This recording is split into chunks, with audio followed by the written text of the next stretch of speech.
Guys ഭ്രാന്തിൻ്റെ പുതിയ വീഡിയോയിലേക്ക് എല്ലാവർക്കും സ്വാഗതം. ഇന്നത്തെ വീഡിയോ എന്ന് പറഞ്ഞാൽ സഞ്ജു സാംസണാണ്. ഗൈസ് ആലോചിച്ചു, ഇനി എന്തിനാണ് ഈ അനീതി? മലയാളി ആയതുകൊണ്ടാണ്, അതോ തുടർച്ചയായി 3 സെഞ്ചുറി അടിച്ച് ഇനിയും ആരുടെയൊക്കെ റെക്കോർഡ് തകർക്കണമെന്ന് ഒരു തോന്നലുള്ളത് കൊണ്ടാണോ, അതോ നോർത്ത് ഇന്ത്യൻ ലോബിയാണോ? എന്താണ് സത്യത്തിൽ എന്താണ്? കഴിഞ്ഞ ഇന്ത്യ സൗത്ത് ആഫ്രിക്ക 2020 മാച്ച് 11 പോലും ചാൻസ് കിട്ടിയില്ല സഞ്ജു സാംസൺ. ഇത് എന്ത് അനീതിയാണ് കാണിക്കുന്നത്? ഒരു മലയാളിയോട് കാണിക്കുന്ന അനീതിയെക്കുറിച്ച് നിങ്ങൾ ചോദിക്കും, എന്തുകൊണ്ടാണ് ഞാൻ സഞ്ജു സാംസൻ്റെ വീഡിയോ മാത്രം ഇടുന്നതെന്ന്. നമ്മൾ ചോദിച്ചില്ലെങ്കിൽ പിന്നെ വേറെ ആരാണ് ചോദിക്കാനുള്ളത്? ഗൗതം ഗംഭീറുള്ള കാലത്തോളം എനിക്ക് തോന്നുന്നത് സഞ്ജു സാംസണ് ചാൻസ് കിട്ടൂലെന്ന് തോന്നുന്നു. കാരണം എന്ന് പറഞ്ഞാൽ ഇതും എത്ര കളിയായി ഇതിപ്പോൾ ഇതൊക്കെ ഈ 11 പോലും ചാൻസ് കിട്ടിയിട്ടില്ല. പകരം ജിതേഷ് ശർമ്മയ്ക്കാണ് ചാൻസ് കിട്ടിയത്. ജിതേഷ് ശർമ്മയാണെങ്കിൽ ഫ്ലോപ്പായിരുന്നു.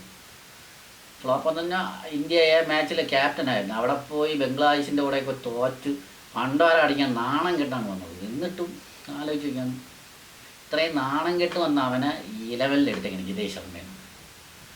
അതെന്തുകൊണ്ടെന്ന് മനസ്സിലായില്ല. ജിതേഷ് ശർമ്മ മൊത്തം മുംബൈ അവിടെ നോർത്ത് ലോബി ആയതുകൊണ്ട് പാവം നമ്മൾ സഞ്ജു സാംസൺ എന്ത് തെറ്റാണ്. ഇന്നലെ ടീം 11 പ്രഖ്യാപിച്ചവൻ തന്നെ ചെറിയൊരു വീഡിയോ കാണിച്ചു. സഞ്ജു സാംസൺ വെറുതെ അങ്ങ് നിൽക്കുന്നത്, ഗ്രൗണ്ടിന് പുറത്ത് നിൽക്കുന്നത്. നമുക്ക് മനസ്സുകൊണ്ട് തന്നെ ഒരു വല്ലാത്ത വിഷമമായിപ്പോയി പുള്ളി അങ്ങനെ നിൽക്കുന്നതാണ്.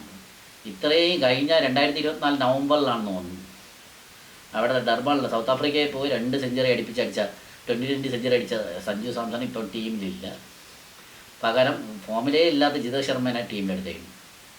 എന്നിട്ട് സൂര്യകുമാർ യാദവിൻ്റെ ഒടുക്കത്ത ന്യായീകരണം എനിക്കറിഞ്ഞൂടാ.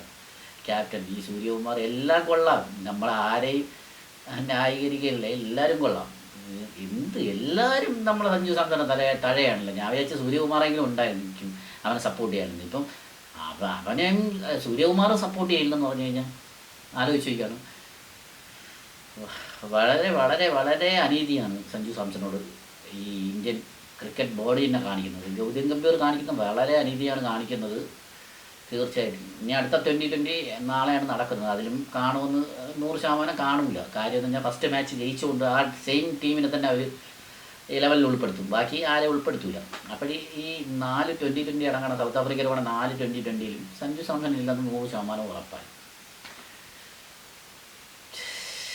ഇനി എന്താണ് അദ്ദേഹം ചെയ്യേണ്ടത്? ഇത്രയും സെഞ്ചുറി 3 സെഞ്ചുറി അടുപ്പിച്ചടിച്ച ഇത്രയും നല്ലൊരു പ്ലെയറിനെ, ഇമ്പാക്റ്റ് പ്ലെയർ, ഓപ്പണിങ്ങിൽ ഇമ്പാക്റ്റ് ഉണ്ടാക്കിയെടുക്കുന്ന പ്ലെയറിനെ ടീമിലില്ല. പകരം വന്ന ഗില്ലാണെങ്കിൽ കളിക്കണമെങ്കിൽ കുഴപ്പമില്ലാണ്ട്. ഇപ്പം ഗില്ലും കളിക്കില്ല. ഗില്ലാണെങ്കിൽ മാരകമായിട്ട് ഫോം ഔട്ട് എന്നാൽ ഗില്ലിൻ്റെ ഗില്ല് എനിക്കൊന്ന് സഞ്ജു സാംസനെ അനുകരിക്കണമെന്ന് തോന്നുന്നു. സഞ്ജു സാംസൺ കളിക്കണ പോലെ കളിക്കണേണ്. പക്ഷേ ചേരുന്നില്ല. ഗില്ലിൻ്റെ ആ 1 ഡൗൺ കളിക്കണതും ആ ഇതേ ചേരുള്ളൂ. ഗില്ലും ഒട്ടും ഫോമിലല്ല. ഫോമിലല്ലാത്ത ഗില്ലിനെ എടുത്തിട്ടാണ് പരിക്കായിട്ട് കഴിഞ്ഞ ഒരു 2 ആഴ്ചയ്ക്ക് മുമ്പ് വരെ 2020 ടീമിനെ പ്രഖ്യാപിച്ചത്. കാരണം എന്തെന്ന് ചോദിച്ചു കഴിഞ്ഞാൽ ഗില്ലിന് പരിക്കായതുകൊണ്ട് ഗില്ല് പരിക്ക് കഴിഞ്ഞ് വന്നാലേ ടീമിനെ പ്രഖ്യാപിക്കുകയുള്ളൂ. വാട്ട് ആൻ ഐഡിയ സെഡ്ജി, ആലോചിച്ച് നോക്ക്. ഇന്ത്യൻ കോച്ചിൻ്റെ ഐഡിയ ആലോചിച്ച്. ഗില്ലിന് പരിക്കായതുകൊണ്ട് 2020 ടീമിനെ പ്രഖ്യാപിച്ചില്ല. 2020 തുടങ്ങാറായതിൻ്റെ 4 ദിവസം മുമ്പാണ് ടീമിനെ പ്രഖ്യാപിക്കുന്നത്. അപ്പോഴത്തേക്കും ഗില്ല് പരിക്കിൽ നിന്ന് മുക്തനായിട്ട് തിരിച്ചു വന്നു. അപ്പോഴത്തേക്കും 2020 ടീമിനെ പ്രഖ്യാപിച്ച് ഗില്ല് തിരിച്ചു വരികയും ചെയ്തു. അപ്പോൾ സഞ്ജുവിൻ്റെ ഓപ്പണിംഗ് സ്പോട്ട് പോയി. ഇനിയും ദുഃഖകരമായൊരു നിമിഷമാണ് സഞ്ജു സാംസണ കാണുമ്പം തന്നെ നമുക്ക് മനസ്സ് വേദനിക്കുന്നു. ഇങ്ങനെ പ്ലേയിങ് 11 എടുക്കാതെ ഇങ്ങനെ ഇട്ടേക്കുന്നത് കാണുമ്പോൾ തന്നെ മനസ്സ് വിഷമിക്കുന്നു. ഇനിയും ഇതെന്തെങ്കിലും മാറ്റം വരുമെന്ന് എനിക്ക് തോന്നുന്നില്ല. കാര്യം എന്താ, ഇപ്പം സെയ്ഫ് മുസ്താഖ് അലി ട്രോഫിയിൽ തന്നെ സഞ്ജു സാംസൺ 250 അടിച്ച് മൊത്തം 273 റൺ എന്തോ അടിച്ചെന്ന് തോന്നുന്നു. കറക്റ്റ് സ്കോർ എനിക്ക് അറിഞ്ഞുകൂടാ. 273 ഒക്കെ അടിച്ചു. ഒരു 73, ഒരു 52, അങ്ങനെ 2 അർദ്ധ സെഞ്ചുറിയും. നല്ല ഫോമിലായിട്ട് നല്ല രീതിയിൽ കളിച്ചു സഞ്ജു സാംസൺ. എന്നാൽ മറിച്ച് സൂര്യകുമാർ യാദവ് മുംബൈക്ക് വേണ്ടി ഒന്നും കളിച്ചില്ല. പകരം ഒരുപാട് 11 കളിച്ച ആരും നല്ലപോലെ കളിച്ചില്ല. സഞ്ജു സാംസൺ മാത്രമാണ് കളിച്ചത്. ഇത്രയും ഫോമിലുള്ള ഒരു പ്ലെയർ ആലോചിച്ച് നോക്കും, എന്നിട്ട് ടീമിലെടുക്കില്ല. അപ്പോഴും തന്നെ നിങ്ങൾ ആലോചിക്കും, കേരളത്തിൽ നിന്ന് ഇനി വേറൊരു പ്ലെയർ ഇതിന് സഞ്ജു സാംസണേക്കാട്ടി ബെറ്ററായിട്ട് കളിക്കുന്ന ഒരു പ്ലെയർ വന്ന്, ഇപ്പം കൊച്ചുപയന്മാർ വരുമല്ലോ, വന്ന് ടീമിൽ ഇടം നേടാന്ന് പറഞ്ഞു കഴിഞ്ഞാൽ നടക്കണ കാര്യമാണോ? നടക്കൂല. ഇനി കേരളത്തിൽ നിന്ന് ഒരാൾ വന്ന് ഇതേപോലെ പെർഫോം ചെയ്താലേ ഉമ്മാർ ടീമിന് എടുക്കൂല. കാരണം യവന്മാർ മൊത്തം മൊത്തം ലോബിയാണ്. നോർത്തിൻ്റെ ലോബി മൊത്തത്തിൽ നോർത്തിൻ്റെ ലോബിയാണ്. യവന്മാർ മൊത്തം പറഞ്ഞിട്ട് കാര്യമില്ല. എങ്കിലും എനിക്ക് എൻ്റെ വിഷമം ഞാൻ അറിയിക്കുന്നു. കാര്യം എന്ന് പറഞ്ഞാൽ സഞ്ജു സാംസൺ എങ്ങനെ കാണാൻ എനിക്ക് ഞാൻ തിരുവനന്തപുരത്ത് താമസിക്കുന്നതുകൊണ്ടാണോ എന്തെന്നാണ് സഞ്ജു സാംസൺ കളിച്ച് സ്റ്റാർട്ടിങ് കൊൽക്കത്തയിലെ ആകായം കൊൽക്കത്ത, ഡൽഹി, രാജസ്ഥാൻ, പിന്നെ രാജസ്ഥാനിലുള്ള കാലം തൊട്ട് ഞാൻ സഞ്ജു സാംസൻ്റെ കളിയാണ്. സഞ്ജു സാംസൻ്റെ ഭയങ്കര ഫാനാണ് ഞാൻ. പക്ഷെ പുള്ളി ഇങ്ങനെ നിൽക്കുന്നത് കാണുമ്പോഴത്തേക്ക് എനിക്ക് ഭയങ്കര വിഷമമായിട്ട് തോന്നുന്നു. നിങ്ങൾ വേണമെങ്കിൽ നിങ്ങൾക്ക് ഇതിനെ തോന്നും ഇവന് വേറൊരു വീഡിയോ ഇല്ലേ സഞ്ജു സാംസനെ പറ്റി. ഞാൻ ചെയ്തില്ലെങ്കിൽ പിന്നെ വേറെ ഈ തിരുവനന്തപുരത്തുള്ള നമ്മൾ ചെയ്തില്ലെങ്കിൽ പിന്നെ വേറെ ആരാണ് ഈ ചെയ്താളുള്ളത് സഞ്ജു സാംസനെ കുറിച്ച്? തീർച്ചയായിട്ടും ഗായ്സ് ഇനി നമുക്കത് കാണാം. നാളെയാണ് ഇനി അടുത്ത 2020 മാച്ച്. അതിലെങ്കിലും എടുക്കാമെന്ന് എനിക്ക് 99% ഉറപ്പില്ല. സഞ്ജു സാംസൺ പ്ലേയിങ് ലെവലിൽ ഉണ്ടോ എന്ന് എനിക്ക് 99% എനിക്ക് ഉറപ്പില്ല. പിന്നെ ബാക്കി 1% എന്തെങ്കിലും ജിതേഷ് ശർമ്മയ്ക്ക് എന്തെങ്കിലും പരിക്ക് പറ്റിയോ ഇല്ലെങ്കിൽ ഗില്ലിന് എന്തെങ്കിലും പരിക്കായോ അങ്ങനെ എന്തെങ്കിലും വന്നു കഴിഞ്ഞാൽ സഞ്ജു സാംസന് സ്പോട്ട് കിട്ടുമെന്ന് വിശ്വസിക്കുന്നു ഗായ്സ്.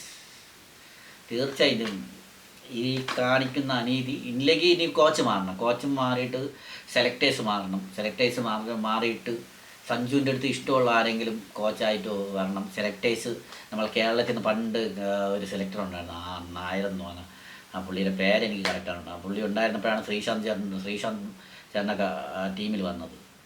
ആ സമയത്തുള്ളതുപോലെ ആരെങ്കിലുമൊക്കെ വന്നു കഴിഞ്ഞാൽ സഞ്ജുവിന് നല്ല രീതിയിൽ ചാൻസ് കിട്ടും. ഇനിയിപ്പോൾ എന്തായാലും സഞ്ജുവിന് ഇതിൽ ചാൻസ് കിട്ടിയില്ലെങ്കിലുള്ള ഏറ്റവും വലിയ പാടെന്തെന്ന് വെച്ച് കഴിഞ്ഞാൽ അടുത്ത വർഷം നടക്കുന്ന 2020 വേൾഡ് കപ്പിൽ ടീം 11 പ്രഖ്യാപിക്കുമ്പോൾ അതിൽ നിന്ന് പുറത്താവും. എന്നിട്ട് ഈ ഡൂക്കിൽ ജിതേഷ് ശർമ്മേനെ വേണമെങ്കിൽ ഋഷഭ് പന്തിനെ തിരിച്ചു കൊണ്ടുവരും. 2020 വേൾഡ് കപ്പ് ആകുമ്പോൾ ഋഷഭ് പന്തിനെ തിരിച്ചു കൊണ്ടുവരും. പകരം സഞ്ജു സാംസൺ കാണില്ല ടീമിൽ, 100% ഉറപ്പ്. ഈ 2020 ഏതെങ്കിലും ഒരു കളിയിൽ ഇറക്കി അതിൽ സഞ്ജു ഫോമായാൽ അടുത്ത 2020 വേൾഡ് കപ്പിനുള്ള ടീമിൽ 11 പ്രഖ്യാപിക്കുമ്പോൾ അതിൽ ഉൾപ്പെടുത്തുള്ളൂ. ഇല്ലെങ്കിൽ പറയും 11 പുള്ളി ഇല്ലായിരുന്നു, പുള്ളിക്ക് പകരം ഇനി വേണമെങ്കിൽ ഋഷഭ് പന്തിനെയൊക്കെ എടുക്കും. അങ്ങനെയാണ് എൻ്റെ ഒരു മനസ്സിൽ അങ്ങനെയാണ് കാണുന്നത്. തീർച്ചയായിട്ടും എന്താണ് സംഭവിക്കുന്നത് നമുക്ക് കാണാം. നാളെ 11 നാളെയാണ് നെക്സ്റ്റ് 2020 മാച്ച് 7 മണിക്ക് നമുക്ക് കാണാം. 99% സഞ്ജു ഇല്ല എന്നാണ്. 99% അല്ല 100% സഞ്ജു സാംസൺ ഇല്ല. പിന്നെ എന്തെങ്കിലും പരിക്ക് വന്നു ആരെങ്കിലും പോയി സഞ്ജു സാംസന് അവസരം കിട്ടിയാലേ ഉള്ളൂ ഗായ്സ്. നമുക്കപ്പോൾ പ്രാർത്ഥിക്കാം സഞ്ജു സാംസൺ പോയി. ഈ 420 1 കഴിഞ്ഞിന് 3 ഉള്ളൂ. നാളെ 2ാമത്തെയാണ്, അല്ലെങ്കിൽ 3ാമത്തെ, അല്ലെങ്കിൽ ഏതെങ്കിലും ഒന്നിൽ പുള്ളിക്ക് ചാൻസ് കിട്ടണേ എന്ന് പ്രാർത്ഥിക്കാം ഗായ്സ്. എന്തായാലും വീണ്ടും ഒരു നല്ലൊരു വീഡിയോ ആയിട്ട് ഞാൻ വരുന്നതാണ് ഗായ്സ്. വീഡിയോ ഇഷ്ടപ്പെട്ടാൽ ലൈക്ക് ചെയ്യുക, ഷെയർ ചെയ്യുക, സബ്സ്ക്രൈബ് ചെയ്യുക, അടുത്തുള്ള ബെൽ ബട്ടൺ അടിക്കുക. ഇനി പുതിയൊരു നല്ലൊരു വീഡിയോ ആയിട്ട് വരികയാണ്.